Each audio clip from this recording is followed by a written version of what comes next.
wetu, Baba yetu wa mbinguni, tunakushukuru Jehova, asante kwa ajili ya baraka zako Mungu mwenye nguvu kutupa sisi wakati huu kujifunza neno lako Bwana.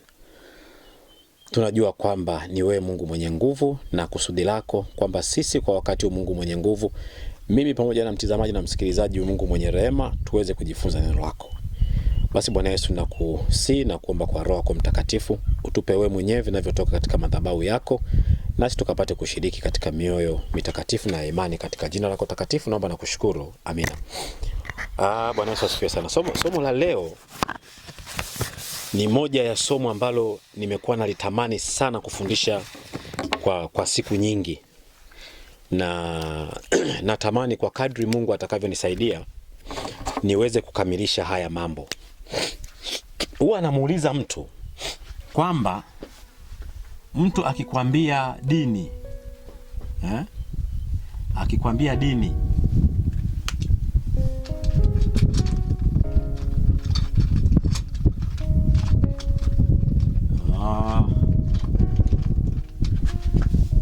samahani kidogo nilikuwa nabadilisha vitu vyangu. Mtu akikwambia dini alafu akakwambia dhehebu,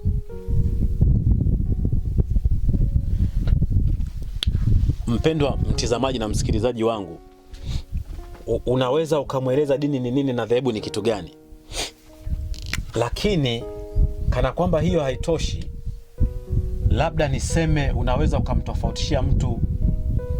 Leo mtu akikuuliza kanisa ni nini na jengo ni nini, unaweza ukamtofautishia mtu. Mtu anaweza akakuuliza labda wokovu ni nini, unaweza ukamwambia wokovu ni kitu gani. Labda akaja akakueleza samani kidogo, sielewi jambo kuhusu imani, unaweza ukanifundisha ama ukanieleza imani. Mara nyingi watu wengi wanatumia haya maneno interchangeably, kwa kubadilikana kabisa, kwa mbadilisho. Anaweza akawa anatamka hapa akimaanisha hapa, na anaweza akawa anatamka hapa akimaanisha hapa, na anaweza akawa anatamka hapa akimaanisha hapa, na anaweza akawa anatamka hapa akimaanisha hapa. Achana na haya mambo mengine mawili. Kwa hiyo Wakristo wengi hawaelewi dini ni nini, hawaelewi dhehebu ni kitu gani. Kwa mfano mimi ni Mluteli. Sasa ikitokea bahati mbaya unaweza kwamba Elia wewe dini gani, naweza nikakutajia hapa mimi Mluteli. Na ukiniuliza okay ni Mluteli wa dhehebu gani, tayari umeshanisababishia mafuriko. Ni kwa sababu kuna vitu nimevichanganya hapa na sielewi namna ya kuvipambanua. Na ndio maana katika masomo yaliyokuwa yanapita nimefundisha sana habari za watu kufia kwenye taasisi, kwa sababu kuna tofauti ya kitu hiki na kuna tofauti ya kitu hiki, lakini watu hawakielewi. Na kuna tofauti ya hiki na tofauti ya hiki na tofauti ya hiki na tofauti ya hiki. Kwa hiyo sasa leo sintagusa hiki wala hiki, lakini natamani niguse hapa, nisemee hapa. Tutaendelea kujifunza kadri Biblia inavyosema, lakini nitaanza na hili kama ni jambo a very crucial issue kwangu. Alafu tutakuja kujadili haya mambo na hivi vitu vingine huku, kwa sababu huku kunahitaji sheria na mambo mengine ni tofauti. Bwana Yesu asifiwe sana. Kwa hiyo nikatamani sasa niwafundishe watu na waelewe kanisa ni nini na jengo ni nini. Mambo haya yamekuja kuanza kubadilikana kwenye karne ya 13 au baada ya karne 13. Ndio watu wameanza kuchanganya jengo na kanisa, lakini kabla ya hapo watu walikuwa wanaelewa kanisa ni kitu gani. Na kama hiyo haitoshi, nataka nikuthibitishie kwamba jengo ambalo leo unaweza ukalitumia kuabudia, unaweza ukalivunja, alafu na pale kwenye lile jengo pakajengwa kitu kingine, ama jengo lile watu wakanunua lile eneo, ama mamlaka ikawahamisha kwenye lile eneo na likageuzwa hata kuwa soko. Bwana Yesu asifiwe sana. Kwa hiyo ni lazima sasa uwe kwenye nafasi ya kuweza ama kuwa na namna fulani ya kuwa na utaalamu akili na uelewa na ufahamu namna ya kunavigeti kwenye haya mambo mawili, ili mtu asije akakushika na kukunasa kirahisi kwenye mitego ambayo nimeizungumzia hapo nyuma. Sasa nitazungumza kwa urahisi. Jengo ni jengo kama lilivyo jengo lingine, jengo la nyumba, jengo la kampuni, jengo si la taasisi, jengo ni majengo. Yale ni majengo. Ile sio kanisa. Watu wengi wanachanganya kati ya kanisa na jengo, na mara nyingi tunataka kuwashuhudia kwamba yale tunaenda kwenye jengo la ibada, ama vingine tuseme jengo la taasisi, kwa sababu kila taasisi na jengo lake, na majengo yale hayaingiliani. Wanakosali dini fulani ama dini nyingine haisali kwenye jengo hilo, wanaosali dhehebu fulani hawasali kwenye jengo hilo. Kwa jengo ni jengo lililojengwa kwa mikono ya mwanadamu. Neno la Mungu linasema kwamba Mungu hatakaa katika jengo lililojengwa na mikono ya mwanadamu. Mungu hakai humo. Bwana Yesu asifiwe sana. Kwa hiyo ni vyema sasa kuweka msingi wa watu kuelewa kwamba jengo ni jengo lililojengwa kwa simenti, matofali, ukapiga bati, ukaezeka, lina milango na madirisha na vitu vingi vitakavyokuwa. Hilo ni jengo, lakini sio kanisa. Sio kanisa. Kanisa sio hilo jengo. Sijui kama utanielewa. Kwa tutaanza taratibu kujifunza kanisa ni nini. Na labda kama tutakuwa na muda wa kutosha, tuanzie pale ambapo kanisa kama lilikuwa ndio linaanza, jumuiya ama jamii ya watu hivi, wakati Yesu anakuja na ubiri.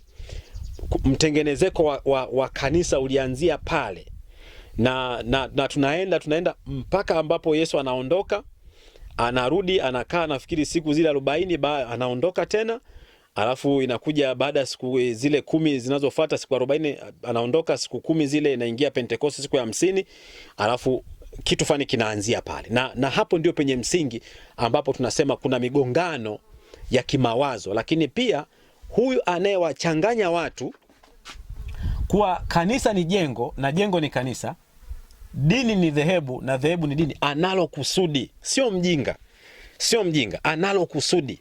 Na watu wengi wanaharibikiwa hapo, kwa sababu anasema naenda kanisani pasipo kuelewa kwamba mwili wake ndio nini. Sasa nisianze kutoa siri kabla ya kujifunza neno la Mungu. Mnaweza mkasema sasa tumeshaelewa, kwa hiyo basi tuache hapo, hatutaki kuendelea kujifunza zaidi. Bwana Yesu asifiwe sana.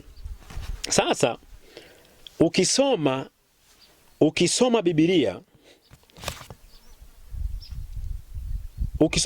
au kabla sienda kwenye Biblia, nirudie tena kwamba nimesema kanisa sio jengo na wala kanisa sio taasisi.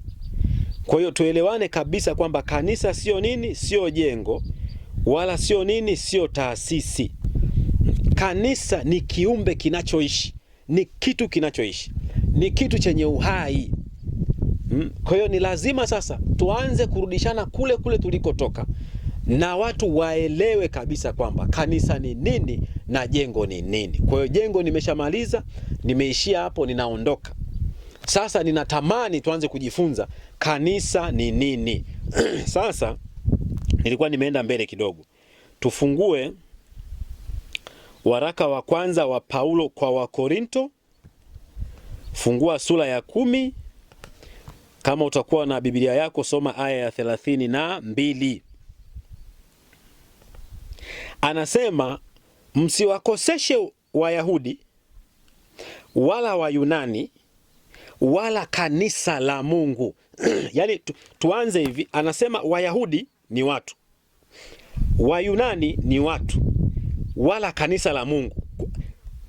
Ukisoma hapa, sijui kama unanielewa. Wayahudi ni watu, Wayunani ni watu, ningesema wa mataifa ni watu. Kwa nini Mungu anasema kanisa la Mungu? Unaweza ukavutika kwa urahisi kuamini kwamba anachomaanisha ni jengo. Hapana, lakini mimi ninatamani kwamba uelewe neno hilo linatokana na neno la Agano Jipya, eklesia, kusanyiko la watu wa Mungu. Ndilo lililokuwa linatengeneza kanisa, na tutasoma kwa ushahidi na nitafundisha hili somo. Nitakuja nifundishe jinsi ya kutambua mtu mwongofu, kwa sababu ndio kanisa la Mungu, na namna ya kuchagua hilo kanisa ama kundi ambalo wewe unaweza ukaambatana nalo. Tutajifunza pamoja katika somo hili. Kwa hiyo unaona, neno kanisa linatokana na neno eklesia. Na eklesia ndio hili ambalo linatamkwa hapa kuwa kanisa la nani? Kanisa la Mungu. Bwana Yesu asifiwe sana. Kwa hiyo tuelewe kabisa kwamba kanisa sio jengo, bali kanisa ni kusanyiko la watu watakatifu wa Mungu, watu waliompokea Mungu, watu wanaomwamini Yesu Kristo, watu waliokombolewa na Kristo, na watu hao Kristo amefanyika kuwa Bwana na Mwokozi wa maisha yao. Wanamuishi yeye, maisha yao Kristo amezaliwa ndani yao, ndio mdhibiti wa kila kitu. Ndilo kanisa linaloitwa kanisa kwa mujibu wa Biblia. Sasa na sababu kama 10 hivi, nafikiri nitatembea kwa haraka ili watu waweze kunielewa. Sasa kama utakuwa umenielewa hapo, fungua kitabu cha Kolosai, chukua 4, nenda kasome aya ya 15. Bwana Yesu asifiwe sana. Kwa hiyo tunaanza sasa. Naanza na sababu ya kwanza kukudhihirishia kwamba kanisa sio jengo. Nimekusomea hii kwenye waraka wa kwanza wa Paulo kwa Wakorinto. Unaona nataja Wayahudi, Wayunani na kanisa la Mungu.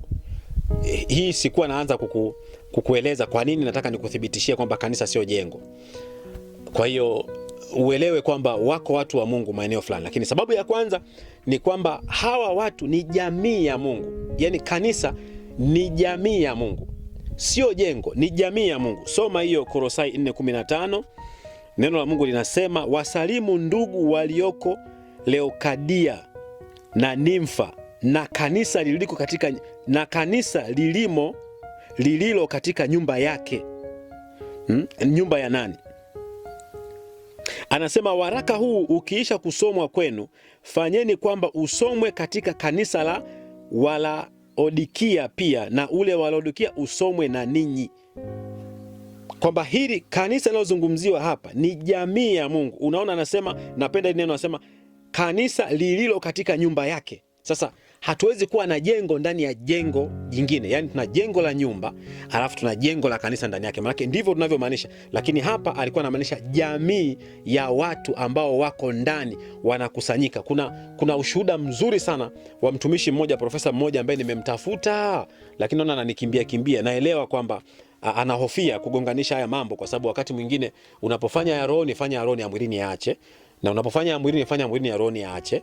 Nina sababu, kwa sababu nilitamani sana atushuhudie, kwa sababu yeye alikuwa ni moja ya watu waliopeleka injili sehemu ngumu kabisa wakati huo, wakati Biblia hazitakiwi kuingia. Watu walikuwa hawakusanyiki, hawana makanisa, ila walikuwa wanajikusanya tu kiaina. Fikiria leo huko Korea Kaskazini watu wanasali vipi? Manake kule kushikwa hata na karatasi yenye maandiko neno la Mungu, hata karatasi inakutosheleza kabisa kuhukumiwa adhabu ya kifo na mambo mengine. Mimi siko huko, ukisoma kwenye mitandao nafikiri utaelewa. Kwa hiyo jambo la kwanza ni hilo, na labda kuthibitisha hilo tusome tena kitabu cha Matendo. Soma mlango wa 2, alafu soma ile aya ya 40 na 42. Aya ya ngapi? 42. Mtanisamee kidogo, chombo changu kina kitu kidogo, mwanga mdogo. Anasema, wakawa wakidumu katika fundisho la mitume na katika ushirika na katika kuumega mkate na katika kusali. Hawa walikuwa hawana, kama unasoma vizuri historia yao, kwenye kitabu cha Matendo, baada ya Kristo kuondoka na hofu kuingia na watawala kutaka kusambaratisha ile habari, hawa wakawa wanakutana, wanasema wakidumu katika fundisho la mitume na katika ushirika. Ushirika sio wa kwenye jengo ama ushirika ambao tunao sasa hivi, kwamba ushirika sijui wa walima sukari wapi, sijui ushirika wa wafugaji wapi, sijui uko. Ushirika huu ulikuwa unawafanya wao warudi, ndio kanisa la Kristo. Kwa hiyo ukisoma vizuri unakuta hii ndio jamii ya Wakristo, hapana jengo. Na kama una mashaka, basi rudia ule waraka wa Paulo kwa Wakolosai 4:10 ngapi? 4:15. Bwana Yesu asifiwe sana. Sasa fungua kitabu cha Warumi, waraka tena huu hapa. Utakuwa unatembea sana kwenye haraka za Paulo kwa sababu ndizo ambazo zinaweza zikatusaidia kuelewa haya mambo. Fungua ile Warumi 16. Sasa tutasoma yote.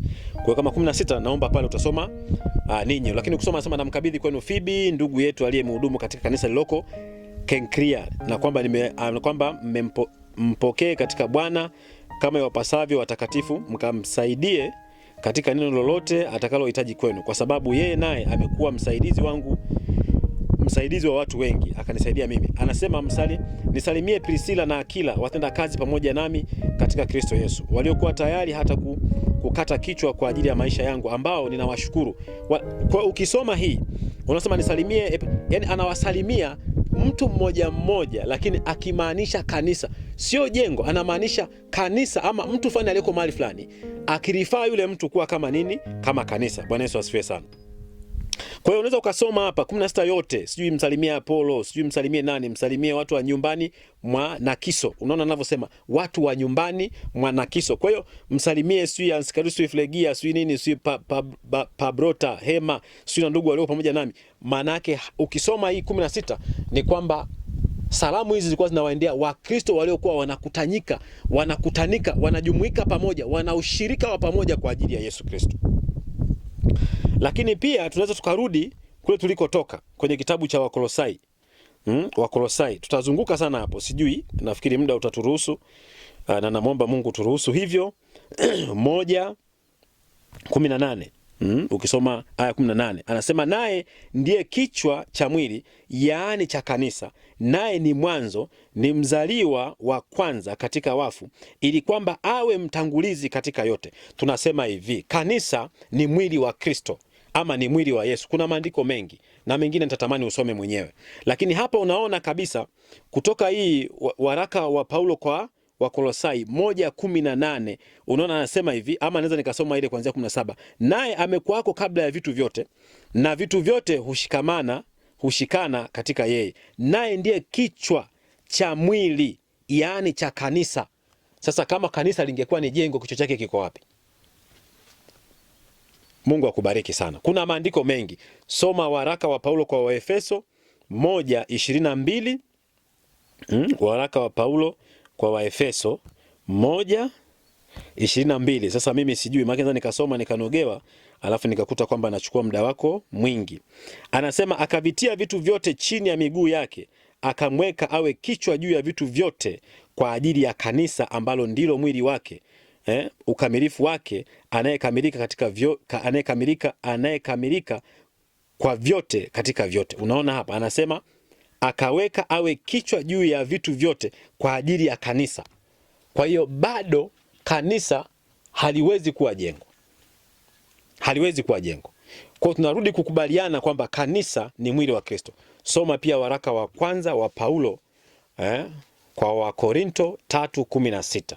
Lakini namba 4, namba ya kwanza jamii ya Mungu, namba ya pili jumuiya ya watu wa Mungu, namba 3 mwili wa Yesu ama mwili wa Kristo, namba 4 kundi la waamini wa Kristo wote ulimwenguni. Soma Matendo ya Mitume 9. Matendo ya Mitume 9. Unapofungua kitabu cha Matendo ya Mitume 9, nenda kasome aya ya 31. Bwana Yesu asifiwe sana. Nenda kasome aya ya 31. Anasema basi kanisa lilipata raha katika Uyahudi wote na Galilaya na Samaria, likajengwa likaendelea na kuongezeka katika kicho cha Bwana na faraja ya Roho Mtakatifu. Sijui kama unaelewa haya mambo. Anasema kanisa likapata raha. Mimi sijui kama jengo linaweza likapata raha. Mimi sijui. Kwa hiyo wewe utajua mwenyewe. Anasema katika Uyahudi wote na Galilaya yote. Anasema likajengwa likaendelea. Linaweza likaendeleaje kanisa kama jengo? Unaweza ukajenga, lakini litaendeleaje kama jengo? Anasema likaongezeka katika kicho cha Bwana na faraja ya Roho Mtakatifu. Kwa hiyo nina kutia moyo uamini na uelewe kwamba kanisa sio jengo. Sambamba na hiyo, soma pia hapa tumesoma Matendo ya Mitume 9, lakini pia tunaweza tukarudi kusoma Matendo ya Mitume hiyo 2. Matendo ya Mitume tumesema kundi la waamini wa Kristo wote ulimwenguni. Tuchukue 2 soma 47. Sijui kama nitaweza, lakini Mungu anisaidie.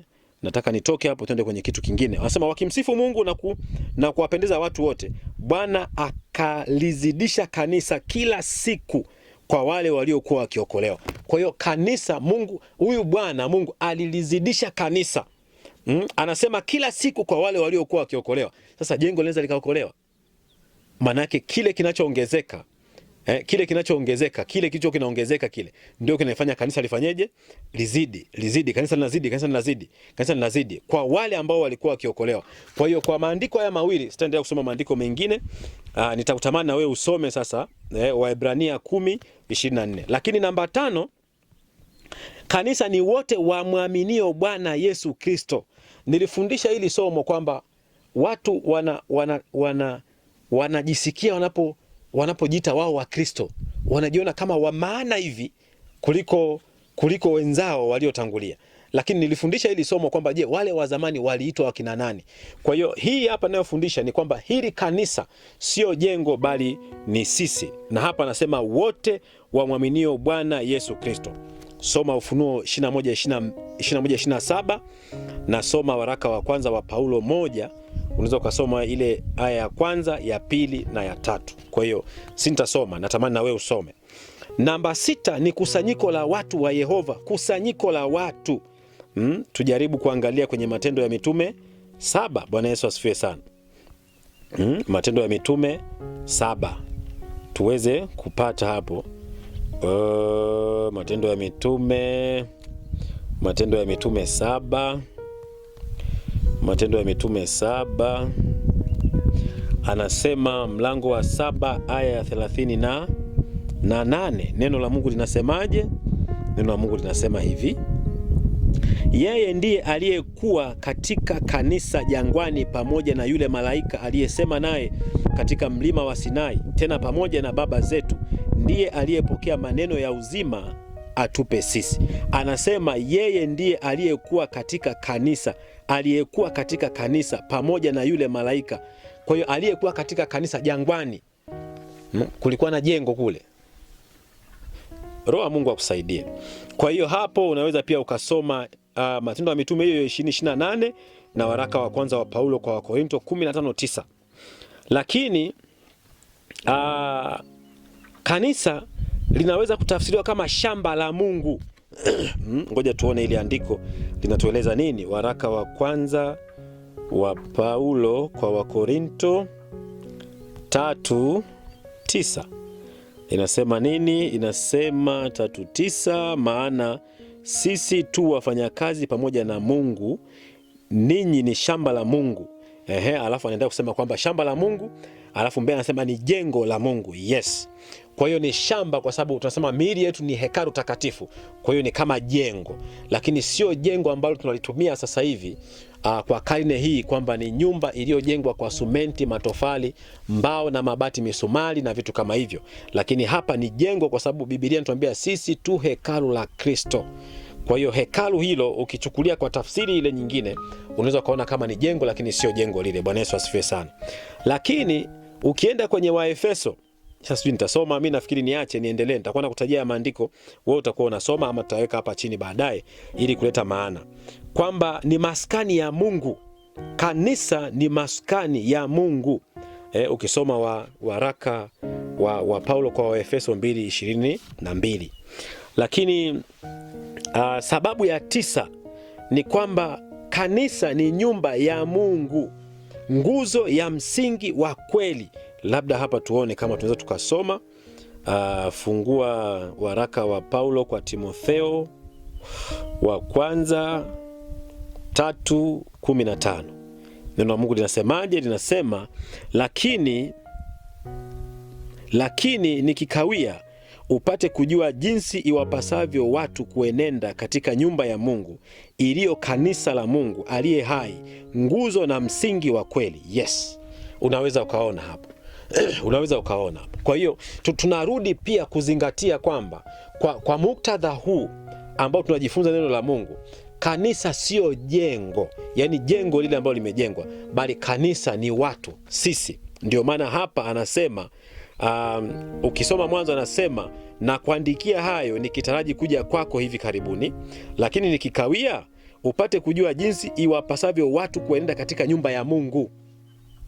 Bwana Yesu asifiwe sana. Miili yetu ni hekalu takatifu na ndimo Mungu anamoishi.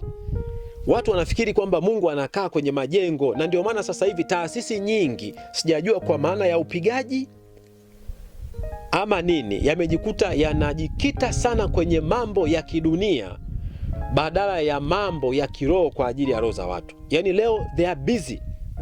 Tunataka kujenga kanisa milioni 700. Tunataka kujenga kanisa bilioni 1.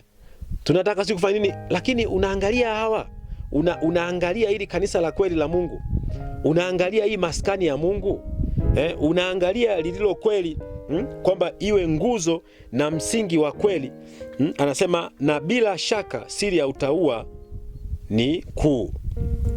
Unanielewa? Sema Mungu ajidhirishwa katika mwili. Kwa hiyo tuachane na hivi vitu, lakini uelewe hapa, napenda hili neno sana. Anasema upate kujua jinsi wapasavyo watu kuenenda katika nyumba ya Mungu iliyo kanisa la Mungu aliye hai, nguzo na msingi wa kweli. Mungu aendelee kukufunua na kukupa neema hiyo. Lakini namba 10, kanisa ni bibi harusi wa Kristo. Kwa hiyo hii ina kitu kikubwa sana nitakuja kufundisha, ambacho kina akisi uhalisia wa kanisa la kwanza, au hata kabla ya kanisa la kwanza, lakini uhalisia wa namna injili ilivyokuwa huko awali, ama namna Mungu alivyozungumza na watu kwenye kitabu cha Agano la Kale, na namna ambavyo tuko hapa sisi. Kuna mifano ukiipitia inakupa maana kamili,